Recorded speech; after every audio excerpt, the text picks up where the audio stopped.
옛날 옛적 프랑스에 아름다운 작은 마을이 있었습니다. 이 마을의 이름은 베르뱅뉴로 포도밭으로 둘러싸여 있고 라벤더 향기가 가득한 고원지대에 위치해 있었습니다. 마을 사람들은 서로를 잘 알고 지냈으며 따뜻한 마음을 가진 사람들이었습니다. 이 마을에는 작은 제과점이 하나 있었는데 그 제과점의 주인은 아멜리라는 소녀였습니다. 아멜리는 비록 나이가 어렸지만 마을에서 가장 맛있는 초콜릿과 페이스트리를 만들어내는 재능을 가지고 있었습니다. 그녀의 손끝에서 만들어지는 초콜릿은 입안에 넣으면 금세 녹아버리며 행복한 미소를 짓게 만들었습니다. 어느 날 아멜리는 마을 시장에서 돌아오던 중 낡은 책 한 권을 발견했습니다. 호기심에 찬 그녀는 책을 집으로 가져갔고 그날 밤 침대에 누워 책을 펼쳐보았습니다. 놀랍게도 그 책은 마법의 초콜릿 레시피라고 적혀 있었습니다. 책의 페이지를 넘길수록 그녀는 더욱더 흥미롭게 빠져들었습니다.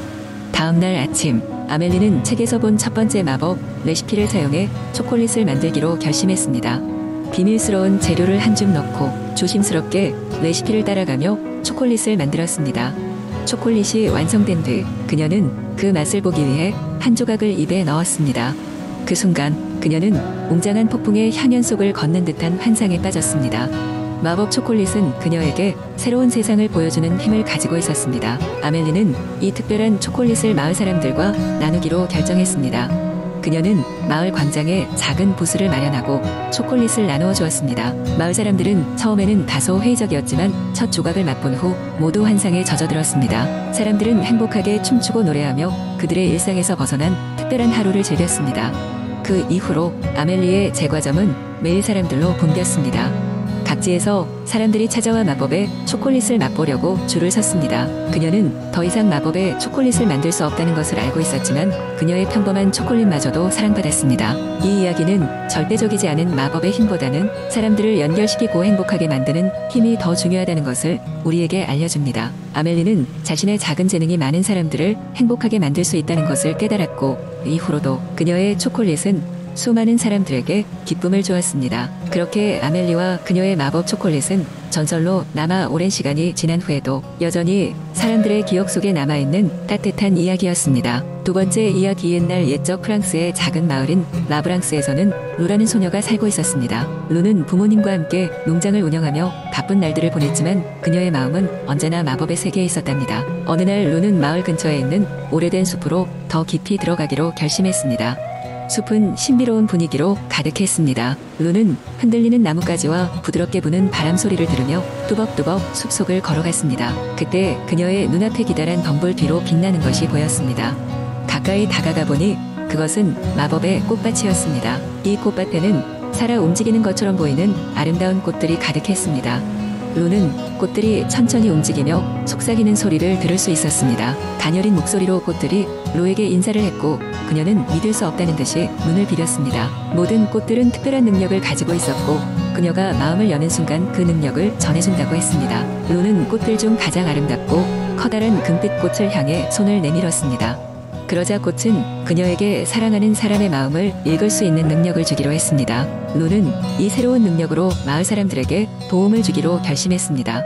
루는 마을로 돌아가 여러 사람과 이야기를 나누기 시작했습니다. 그녀는 사람들이 스스로 이야기하지 않는 감정과 생각을 읽어내며 더 깊은 소통을 이끌어냈습니다. 사람들은 루가 마법의 꽃밭에서 가져온 능력을 알아채고 그녀에게 마음속 고민을 털어놓기 시작했습니다. 그러나 시간이 흐르면서 루는 사람들의 모든 비밀과 고민을 하는 것이 얼마나 부담스러울 수 있는지를 깨닫게 되었습니다. 그녀는 그 능력을 되돌려주고 싶었습니다. 그래서 다시 숲으로 가서 꽃들에게 자신의 마음을 전했습니다. 저는 당신들이 주신 능력 덕분에 많은 것을 배웠어요. 그녀는 말했다.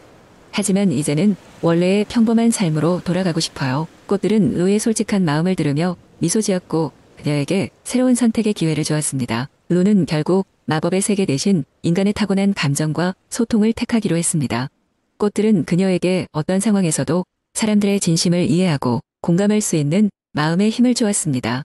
루는 그 힘으로 마을의 따뜻함과 사랑을 더하며 행복하게 살았습니다. 그리하여 마법의 꽃밭은 다시 고요함 속에 잠겼고 루는 자기만의 마법을 간직하며 평화로운 삶을 이어갔습니다. 그녀의 이야기는 오랫동안 사람들 사이에 전해 내려오며 진정한 소통과 사랑의 의미를 전하는 교훈이 되었습니다. 세 번째, 이야기 옛날 옛적 프랑스의 작은 마을에 장이라는 이름의 소년이 살고 있었습니다.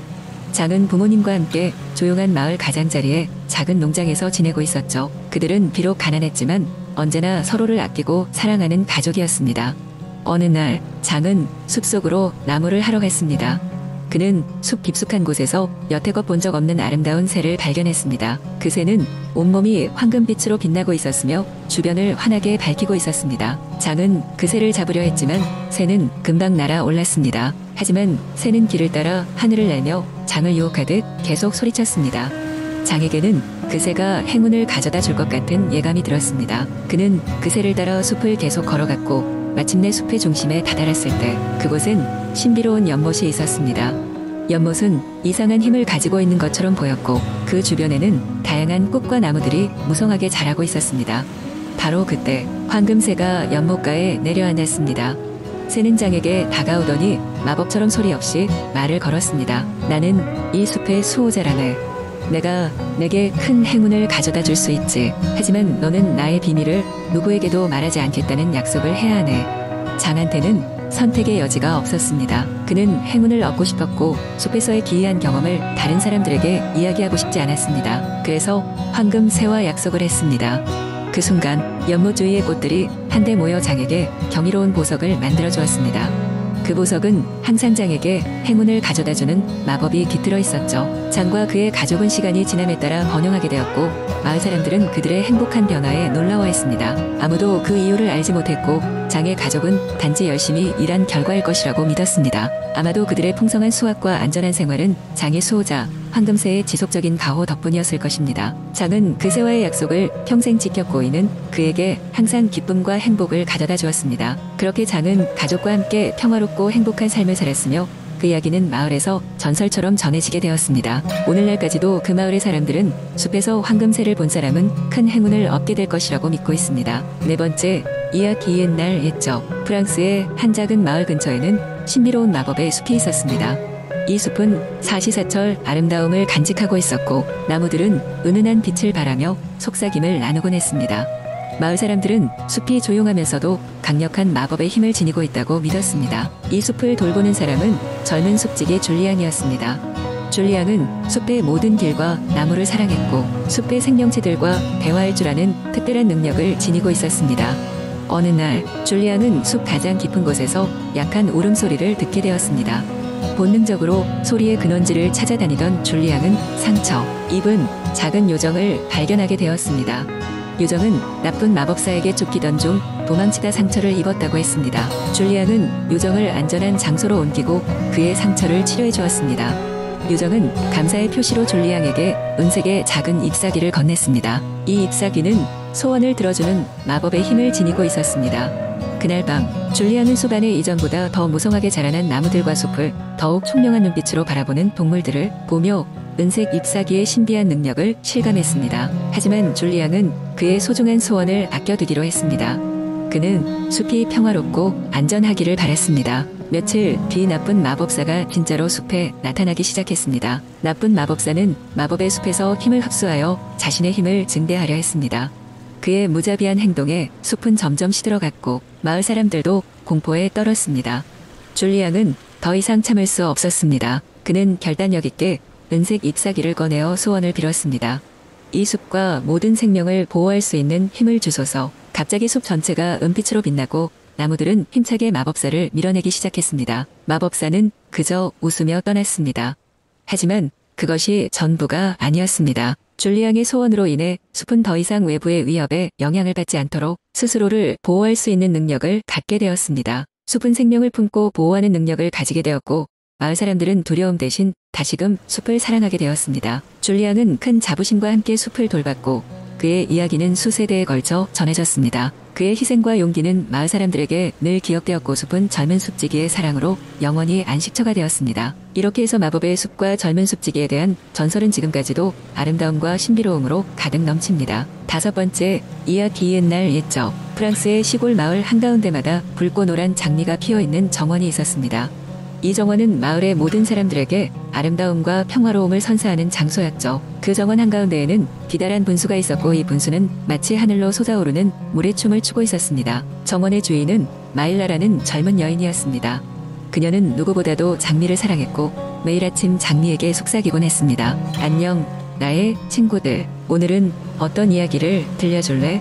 장미들은 그녀의 사랑의 보답이라도 하듯이 늘 가장 화려하고 밝은 빛깔로 피어나곤 했죠. 어느 날 평소와 다름없이 마일라는 정원으로 나왔고 그날은 바람이 유난히 강하게 불고 있었습니다.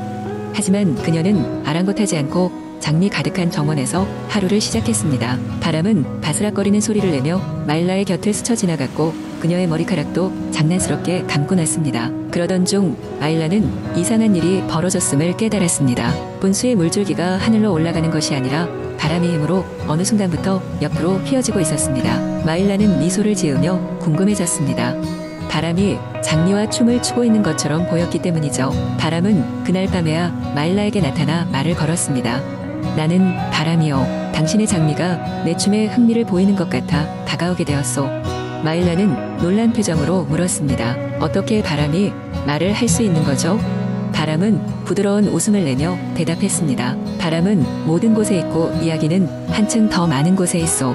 마일라, 당신의 따뜻한 마음씨를 보고 내가 나타나기로 결심했소. 그날 밤 바람은 장미와 함께 춤을 추겠습니다며 그녀를 초대했습니다. 마일라는 호기심에 빠져 방 안에서 나와 장미들 곁으로 갔고 바람은 부드럽게 그녀의 손을 잡아 모래시계처럼 장미 사이를 빙빙 돌아다녔습니다. 이 모든 순간이 마치 마법 같았고 장미는 바람과 마일라와 함께 춤추는 듯 몸을 흔들었습니다. 마일라는 그날 밤이 영원히 끝나지 않기를 바랐습니다.